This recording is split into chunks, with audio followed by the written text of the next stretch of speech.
Hi there, my name is Amanda. I'm a freelance motion designer from the Netherlands. I'm obsessed with Christmas, so why not turn that obsession into some art? Today we're gonna create a snow globe in Adobe Illustrator. I'll simplify complex structures and explain some handy tools within Adobe Illustrator. This tutorial is for all levels, if you're just starting out with illustration or are an industry expert looking for some Christmas inspiration. Some basic knowledge about the software you're using is required. So without further ado, let's get started. You can find all the files that I used in this tutorial on my website. Link in the description. Step 1. Gathering inspiration. The first step is to gather reference images about what you'd like to draw. I like seeing work from other artists and coming up with new ideas. Reference images help you get proportions, lighting and all the details right. I feel like reference images give me a solid foundation. Illustration takes less time and the overall process is smoother. Step 2. Sketching in Procreate. With my Pinterest board close by, I'll start with some rough sketches. Many artists spend way too much time on their rough sketches. I know you want it to look pretty from the start, but I don't think it's worth spending hours on something you don't like in the end. Figuring out your idea, changing and/or adding things is the most important part of this step. Without the rough sketches, I would have never tried out different patterns or keys. Step 3. Creating vector outlines. After finishing my sketch, I import it to my computer using AirDrop.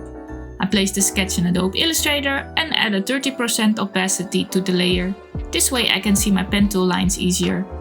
Just as with sketching, I use a lot of basic shapes combined with the pen tool. If you've never worked with the pen tool before, I have a fun website to get you started.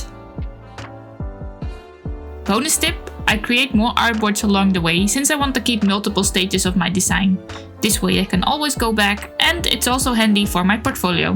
Creating multiple views of your artwork is something that kept me from endlessly zooming in and out during line art.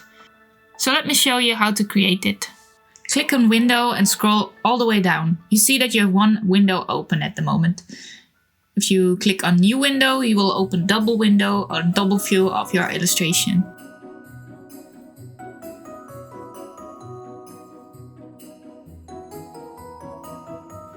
Then go to Arrange Documents and you can choose between different views. As you can see, you can use both views at the same time. To create stars, you can start with a round circle or an oval, depending on what kind of star you want. Click on Effects, Distort and Transform, Pucker and Bloat. Change the settings to your liking. Another way to create stars is using two thin oval shapes, creating a cross and converting the round corners into sharp points. After that you can use Pathfinder to combine the shapes. Step 4. Adding colors. This step is really fun since you can experiment with different color palettes. With my brand colors close, I started filling in some shapes. You can easily change your fill and throw color with the short key X. If you want to quickly adjust all the colors, you can go up to the color wheel and either adjust all of them at the same time or unlink them and you'll have control about individual colors. You can also go in depth with the advanced options. If you want to select everything with the same color, go to Select, Same and choose if you want to select the same fill color, stroke or even both. Step 5. Adding textures and gradients to your artwork. Get your artwork from basic to magical in just a few adjustments. Do keep in mind that adding textures and shading in Illustrator can use up a lot of memory, which can slow down your computer. Gradients are one of the easiest things you can add to create depth. Instead of picking a green and a light darker green, go for a more bluish tone. This will give the gradient a nice vibrant contrast. For shading, I use the stippling brush. You can easily create one of your own, but if you don't want to, you can download the stipple brush from my website. To add the stipple brush, go to your brushes, then your library, user defined, and add the TMC brush. Now you can draw using the brush tool.